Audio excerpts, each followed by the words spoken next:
आयो। और एक बात, उसके बाद मैं आपको और सामने की तरफ लेकर आऊंगा। वो जहन्नम की आग जिस दिन फैसला होगा कल क़यामत के दिन, वो जहन्नम की आग कितनी खतरनाक होगी, क्या आपने कभी सोचा? वो जहन्नम की आग कितनी खतरनाक होगी, क्या आपने कभी सोचा? हमने तो नहीं सोचा भाई। सोचा? अगर आपने सोचा हो तो मुझे बताइए, जहन्नम की आग कितनी खतरनाक होगी, जिससे बचने की तालीम और जिससे बचने की शिक्षा आज हमें और आपको दी जा रही है। जहन्नम की आग कितनी खतरनाक होगी, अल्लाह अकबर। सोचता भी हूं ना तो दिल दहल जाता है। जहन्नम की आग के बारे में जब पढ़ता हूं या जब कहीं पर तकरीर करता हूं जहन्नम के ऊपर, मेरे भाइयों दिल दहल जाता है, रोंगटे खड़े हो जाते हैं। या अल्लाह तो हम सबको जहन्नम के अजाब से बचा लेना, अल्लाह तो हम सबको जहन्नम से बचा लेना। पर अल्लाहुम्मा आमीन। वो जहन्नम की आग कितनी खतरनाक होगी, क्या वो जहन्नम की आग के बारे में मालूम है? वो जहन्नम की आग दुनिया की आग से 69 गुना ज्यादा खतरनाक होगी। अल्लाहु अकबर। दुनिया की आग से ना 69 गुना ज्यादा जहन्नम की आग खतरनाक होगी। सही हदीस है। कितनी खतरनाक होगी? क्या जहन्नम की आग गैस से जलाई जाएगी? नहीं। क्या जहन्नम की आग पेट्रोल से जलाई जाएगी? क्या जहन्नम की आग कोयले से जलाई जाएगी? क्या जहन्नम की आग मिट्टी के तेल से जलाई जाएगी? नहीं। फिर किससे जलाई जाएगी? अल्लाह तबारक व तआला बयान फरमाता है, वक़ूदुहन्नास वल हिजारा, ऐ लोगों उस जहन्नम की आग से बचो। वो जहन्नम की आग इतनी खतरनाक होगी, इतनी खतरनाक होगी, जो आग इंसानों से जलाई जाएगी और जो आग पत्थरों से जलाई जाएगी। वक़ूदुहन्नास वल हिजारा, जो इंसानों से जलाई जाएगी और पत्थर से जलाई जाएगी। जहन्नम की आग इंसान से और पत्थर से जलाई जाएगी। भाई इंसान तो समझ में आया कि हम जैसा होंगे, पत्थर कैसा होगा? कौन सा पत्थर होगा? ये पत्थर जो रास्ता बिछाने के लिए डाले जाते हैं। अभी तो यहाँ रास्ते में ढलाई हो रही है ना सर, ढलाई हो रही है आपके रास्ते में, देखेंगे कल जाकर। ये पत्थर जो ढलाई में काम आता है, ऐसा पत्थर नहीं होगा। फिर कैसा पत्थर होगा? हजरत अब्दुल्लाह इब्न मसऊद रज़ी अल्लाह ताला अन्हु बयान फरमाते, वो कैसा पत्थर होगा? वो गंधक का पत्थर होगा। गंधक का। गंधक का पत्थर क्या है? इंग्लिश में आप उसको गूगल में सर्च कर लीजिएगा। इंग्लिश में उसको बोला जाता है सल्फर, SULFUR, सल्फर बोला जाता है। और अरबी में उसको किब्रीत बोला जाता है। वो पत्थर इतना खतरनाक होगा, इतना हाई फ्लेमेबल पत्थर होगा कि अगर आग के करीब भी उस पत्थर को लाया जाएगा ना, तो करीब आने की वजह से वो आग भड़क उठेगी। अल्लाहु अकबर। वो पत्थर भी कितना खतरनाक होगा कि आग के करीब ले जाने की वजह से वो आग भड़क जाएगी, या आग को उसके करीब लाने से आग भड़क जाएगी। वो बिल्कुल बहुत ज़्यादा हाई फ्लेमेबल पत्थर होगा। तो अल्लाह तबारक व तआला फरमाता है कि उस जहन्नम से डरो, खुद भी बचो और अपने घर वालों को भी बचाओ। वत्तक़ू यौमन तुरजऊन फ़ीही इलल्लाह, लोगों उस दिन से डरो जिस दिन तुम सबको अल्लाह तबारक व तआला की बारगाह में हाजिर किया जाएगा। मेरे भाइयों वो दिन कितना खतरनाक होगा, कल कयामत के दिन कितना खतरनाक होगा। और लोगों दुनिया में अगर आज आपके पास कोई परेशानी आती है तो आपकी दौलत बचा लेती है, लेकिन आखिरत के दिन आपकी दौलत आपको बचा नहीं पाएगी। मेरे भाइयों दुनिया के अंदर अगर आप कोई परेशानी में आते हैं, आपके पास कोई मुसीबत आती है, तो आपका दोस्त, आपका घरवाला, आपका बाप, आपका बेटा आपको दुनिया की मुसीबत से बचा लेता है। लेकिन कल कयामत के रोज मेरे भाइयों आखिरत का दिन इतना खतरनाक दिन होगा कि उस दिन आपको कोई नहीं बचा सकता। क्या आपने कभी सोचा? अल्लाह तबारक व तआला कुरान करीम के अंदर इसके बारे में नक्शा खींचता है, यौमा यफिरुल मरउ मिन अखीही व उम्मिही व अबीही व साहिबती व बनी। ऐ लोगों कल कयामत का दिन, कल कयामत का उस मंजर को याद करो।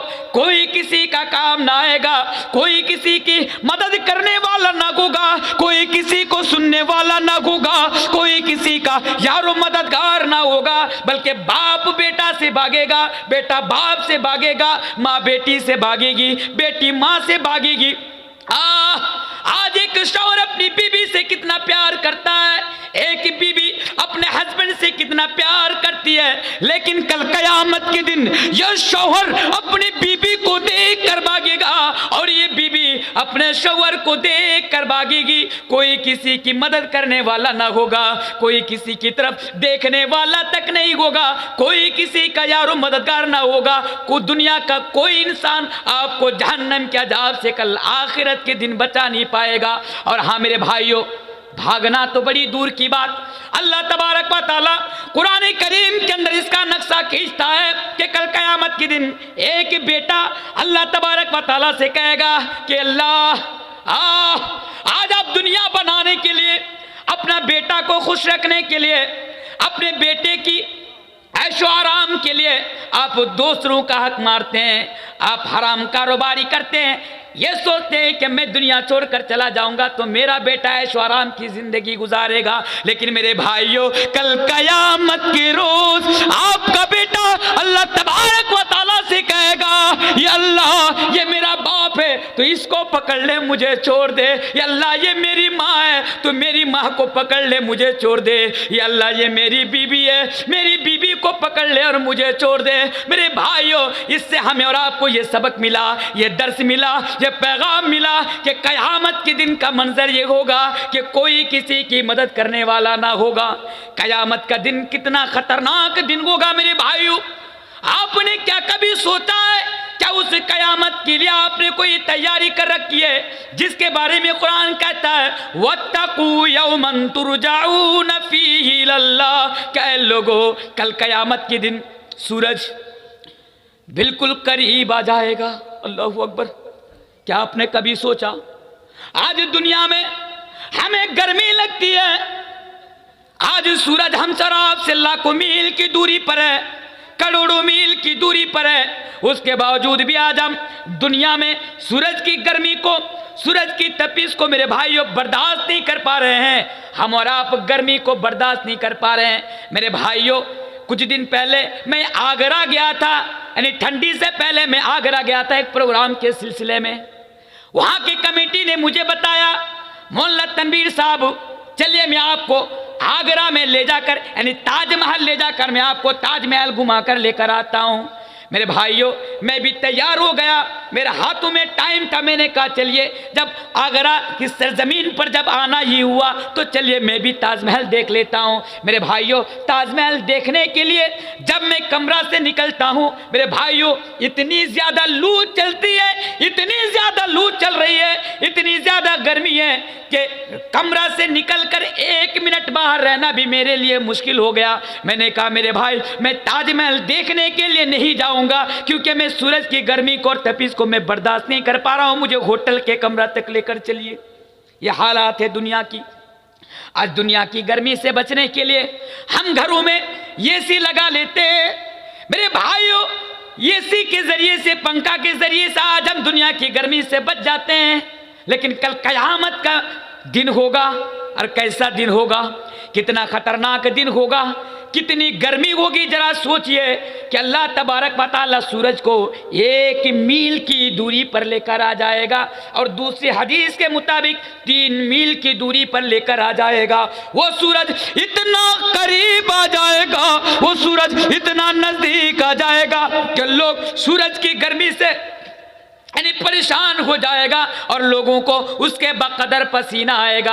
आपने दुनिया में लोगों को बाढ़ के पानी से डूबता हुआ आपने देखा, नदी के पानी से, तालाब के पानी से आपने डूबता हुआ देखा, लेकिन कल कयामत का दिन मेरे भाइयों इतना खतरनाक दिन होगा कि लोग अपने अपने आमाल के बकदर, अपने अपने आमाल के बकदर वो पसीनों में डूबता चला जाएगा। लोग अपना पसीना में डूबता चला जाएगा। किसी का पसीना यहां तक होगा, किसी का पसीना कमर तक होगा, किसी का पसीना गला तक होगा। मेरे भाइयों, सूरज की गर्मी की वजह से लोग बेहाल हो जाएंगे। मेरे भाइयों बताइए, मैं आपसे पूछता हूं, मेरे भाइयों बताइए, मैं आपसे सवाल करता हूं कि उस दिन सूरज की गर्मी से बचने के लिए क्या तैयारी है आपके पास, क्या तैयारी कर रखी है आपने?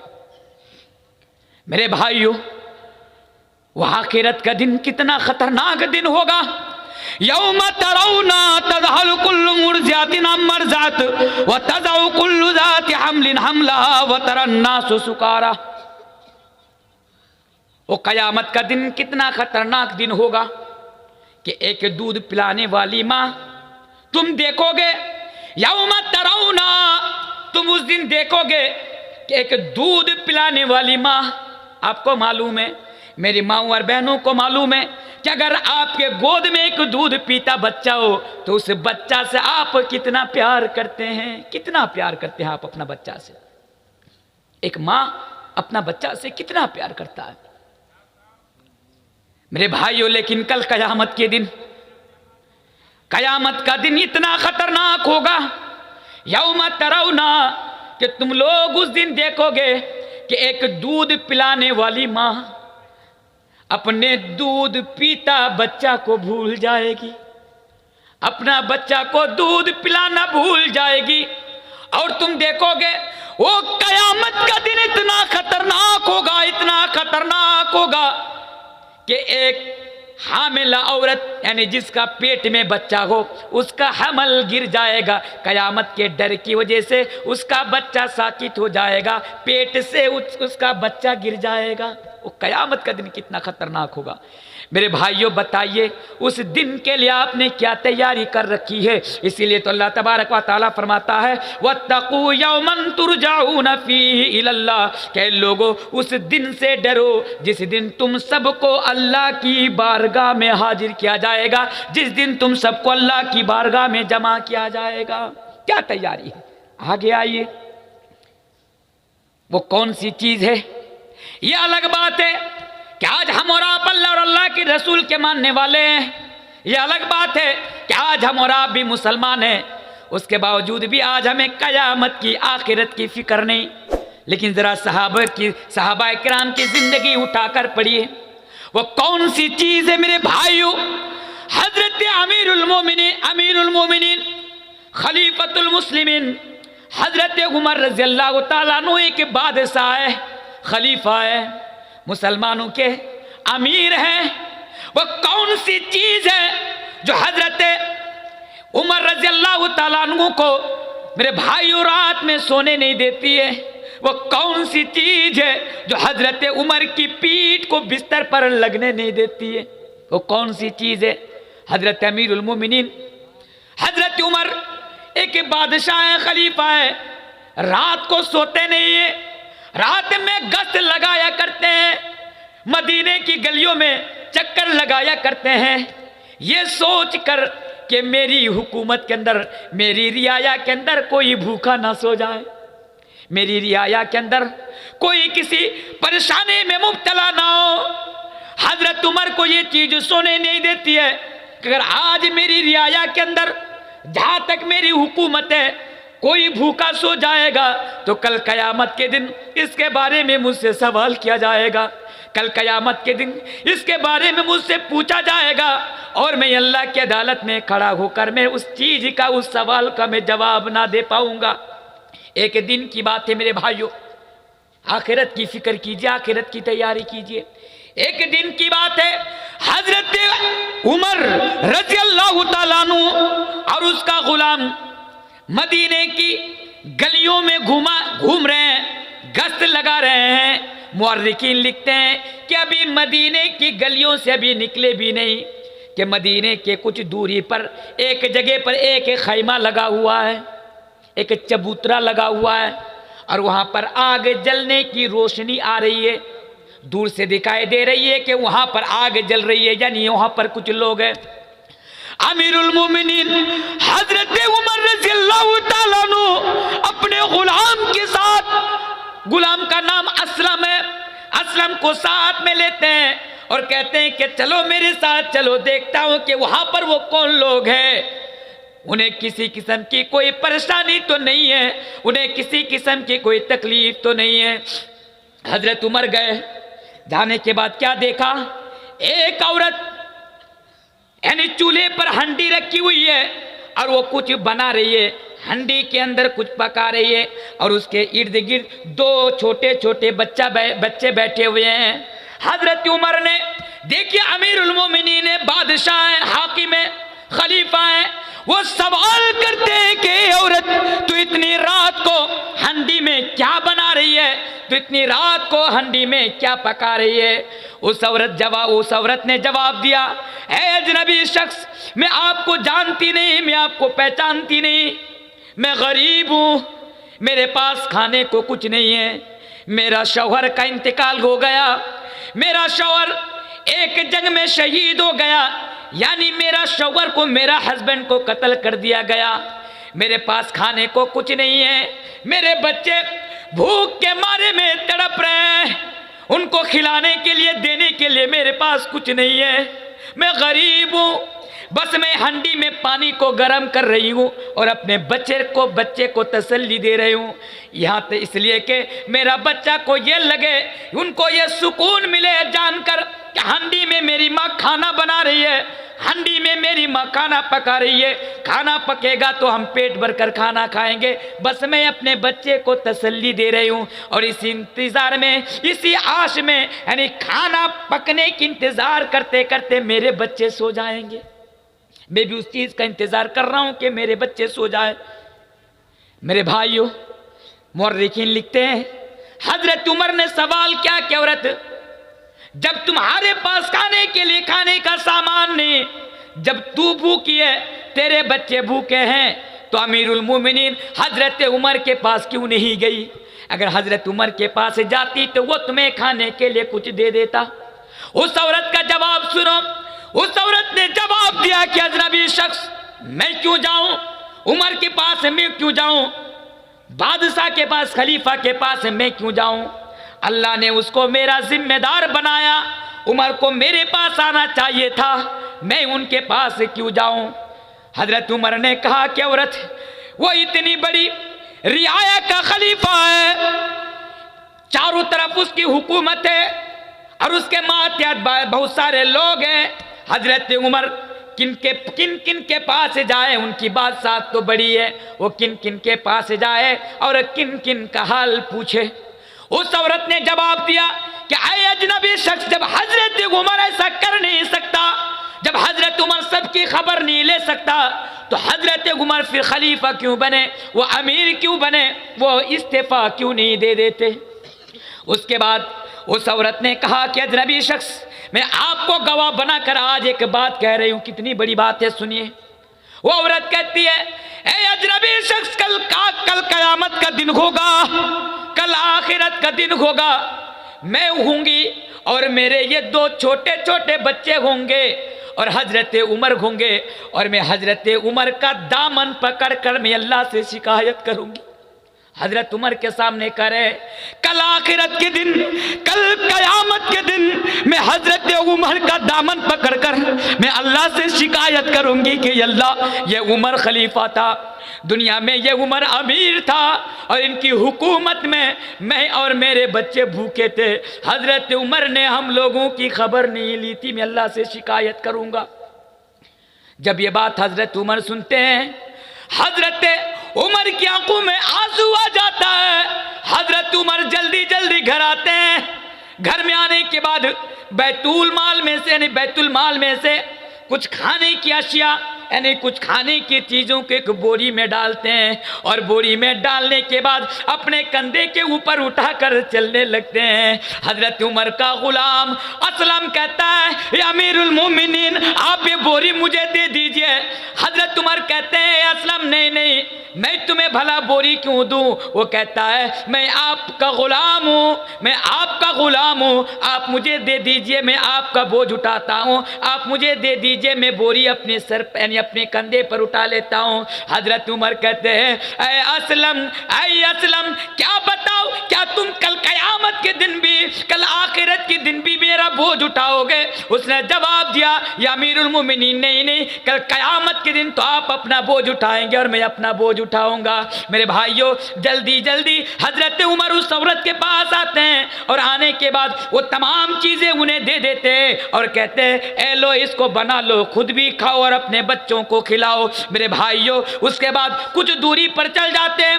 मुअर्रिखीन लिखते हैं कि कुछ दूरी पर जाकर हजरत उमर और उनका गुलाम ये मंजर देख देख रहा था वो औरत खाना बनाती है और बनाने के बाद अपने बच्चे को भी खिलाती है, खुद भी खाती है, बच्चे भी खुश हो जाते हैं, वो औरत भी खुश हो जाती है। उसके बाद हजरत उमर उनके पास आते हैं और आने के बाद कहते हैं कि औरत बताओ क्या आप खुश हो कि नहीं?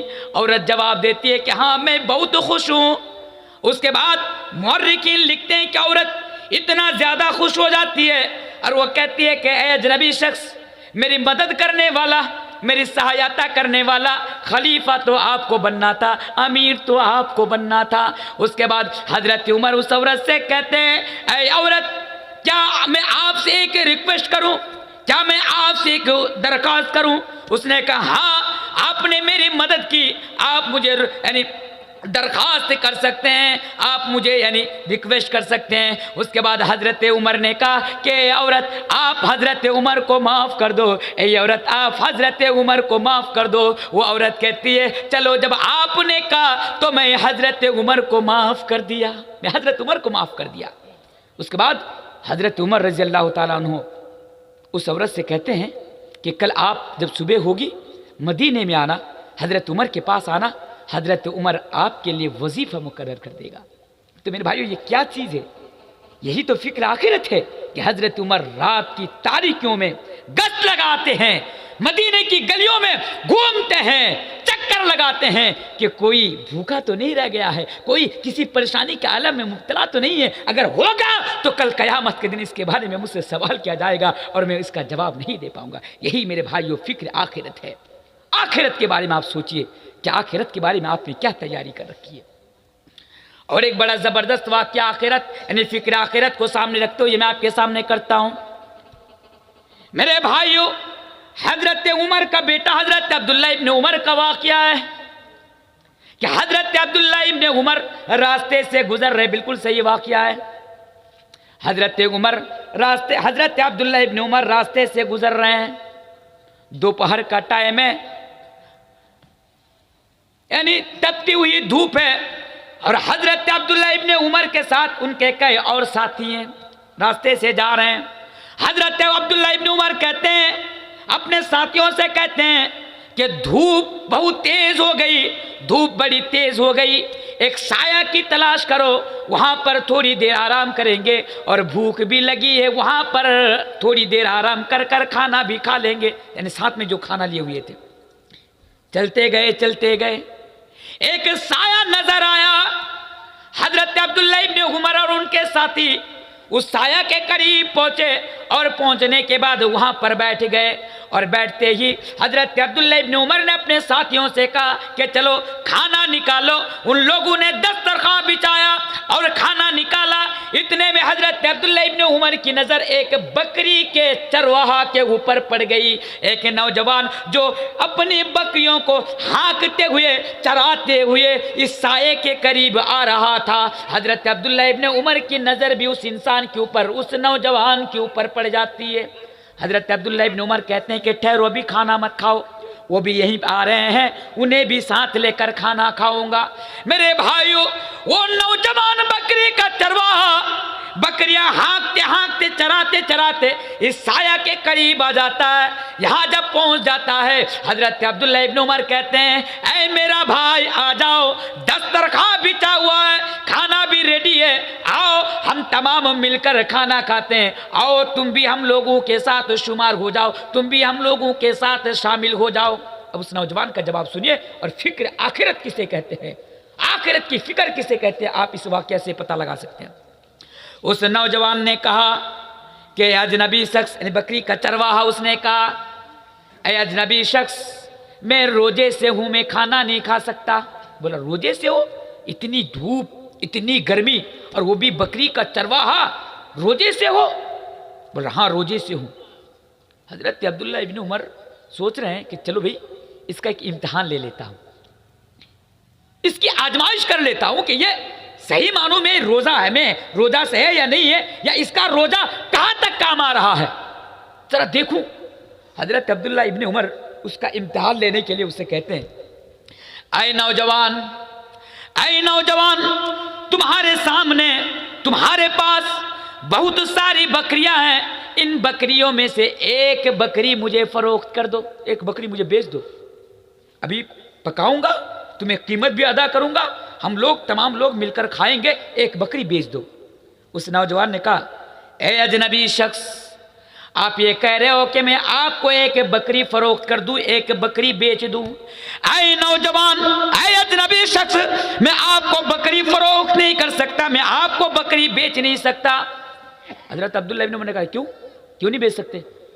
बोल रहा है कि मैं इन बकरियों का मैं मालिक नहीं हूं, ये किसी और की बकरियां हैं। अल्लाह की कसम, अल्लाह को गवाह बना कर कह रहा हूं कि इन बकरियों में से मैं एक बकरी का भी मैं मालिक नहीं हूं। कहा, चलो कोई बात नहीं, क्या हुआ, बकरी का मालिक नहीं हो तो क्या हुआ? अरे भाई बेच दो, फरोख्त कर दो, मैं तुम्हें कीमत अता करूंगा, और हाँ मैं किसी को नहीं बताऊंगा। और जब तुम घर में जाओगे, तुम्हारा मालिक, बकरी का जो मालिक है, वो जब तुमसे आस के करेगा, तुमसे पूछेगा कि एक बकरी कहाँ चली गई, तो तुम कह देना कि आज एक जानवर आया था, एक बकरी खाकर चला गया है। मामूली सी बात है, जंगल में जानवर आ सकता है, बकरी खाकर जा सकता है, यह मामूली सी बात है, तुम कह देना। अब उस नौजवान का जवाब सुनिए, यही तो फिक्र आखिरत है, यही तो आखिरत का डर है मेरे भाइयों। उस नौजवान ने जवाब दिया, ऐ अजनबी शख्स, आप ये कह रहे हो कि मैं आपको एक बकरी फरोख्त कर दूं, आपको एक बकरी बेच दूं, और जब मेरा मालिक मुझसे सवाल करे, मुझसे पूछे, तो मैं अपने मालिक को झूठ बोल दूं। लेकिन हाँ, अब सुनिए, मुझे मालूम है कि मेरा मालिक यानी इन बकरियों का मालिक मुझ पर इतना बिलीव करता है, इतना ट्रस्ट करता है, इतना एतबार करता है, इतना विश्वास करता है कि अगर मैं अपने मालिक को मैं झूठ बोल दूं तो मेरा मालिक मेरी बातों का एतबार कर लेगा, वो मेरी बातों पर ट्रस्ट कर लेगा। लेकिन ऐ अजनबी शख्स, मैं दुनिया में झूठ बोलकर अपने मालिक के हाथ से बच जाऊंगा, दुनिया में मैं झूठ बोलकर अपने मालिक की नजर से बच जाऊंगा। लेकिन ऐ अजनबी शख्स, जो मेरा मालिक का भी मालिक है, जो मेरा रब है, जो रब कायनात है, जो मालिक यौमुद्दीन है, जो डे ऑफ जजमेंट का वानर है, जो आखिरत का मालिक है, जब कल उसकी अदालत में मेरी पेशी होगी, जब कल उसकी अदालत में मुझे पेश किया जाएगा, मुझे खड़ा किया जाएगा, और बकरी को बेचने के ताल्लुक से, फरोख्त करने के ताल्लुक से जब मुझसे पूछा जाएगा, मुझसे सवाल किया जाएगा, तो मैं अल्लाह की अदालत में खड़ा होकर क्या जवाब दूंगा? ये फिक्र आखिरत है मेरे भाइयों। डरिए, वत्तकू यौमन तुरजऊन फीहि इलल्लाह, उस दिन से डरिए जिस दिन तमाम लोगों को अल्लाह की बारगाह में खड़ा होना है और तमाम चीज़ों का हिसाब देना है। मेरे भाइयों, मुझे जितना टाइम दिया गया था उससे 10 मिनट ज़्यादा हो गया, यानी मेरी तकरीर करने को 2 घंटा 10 मिनट हो गया। तो क्या करें, चलाएं या छोड़ दें? जी बस रहने दें, चलिए, क्योंकि ठंड की रात है और बड़ी आज ठंडी भी है, काफ़ी ठंड की रात है, और आप लोगों को सुना भी है फजर की नमाज अभी ख़त्म नहीं किया मेरे भाई, माफ़ कीजिए, अभी बैठिए, अभी बैठिए, अभी ख़त्म नहीं किया मैं, बस इतनी देर तक साथ दिया, अब 2-3 मिनट साथ दे दीजिए आप। देखिए, पहली बात तो ये है कि कलिया चौक वालों से ना मेरी बड़ी मोहब्बत है, खास करके माज़मपुर वालों से, क्योंकि मैं कलिया चौक छोड़ करके अगर मैं कहीं और प्रोग्राम में जाता हूं तो मैं 1.5 घंटा से 2 मिनट ज़्यादा नहीं बोलता, 1.5 घंटा से 2 मिनट भी मैं ज़्यादा नहीं बोलता। हाँ, सिर्फ और एक इलाका है जो मिदनापुर उड़ीसा साइड में 3 घंटा 3.5 घंटा बोलना पड़ता है, क्योंकि उन लोगों का मामूल है कि बाहर से एक ही मुकर्री रखते हैं। लेकिन जब मैं आपके इलाके में आता हूँ तो 2 घंटा बोलता हूँ, फिर भी दिल नहीं भरता है। आज भी मेरे साथ वैसा हुआ, दिल करता है आपके सामने और एक घंटा इस मौजू को सामने रखते हुए बोलता जाऊँ, लेकिन मुझे पहले ही बताया गया था कि 12 बजे ख़त्म करना है, फिर भी मैंने 10 मिनट ज़्यादा कर लिया। खैर, इंशाअल्लाह हयात बाकी तो कभी आऊँगा, फिर किसी और उन्वान के ऊपर लंबी देर तक गुफ्तगू करूँगा। लेकिन ये जो 2 घंटा 2.25 घंटा मैंने आपके सामने बात की आखिरत के ताल्लुक से, मेरे भाइयों, मैं बारहा ये बताता आ रहा हूँ कि मौत सबके पास आनी है। दुनिया की ज़िंदगी आखिरत असल ज़िंदगी नहीं, आखिरत की ज़िंदगी असल ज़िंदगी है। इसलिए आपसे, मेरी माँ और बहनों से मैं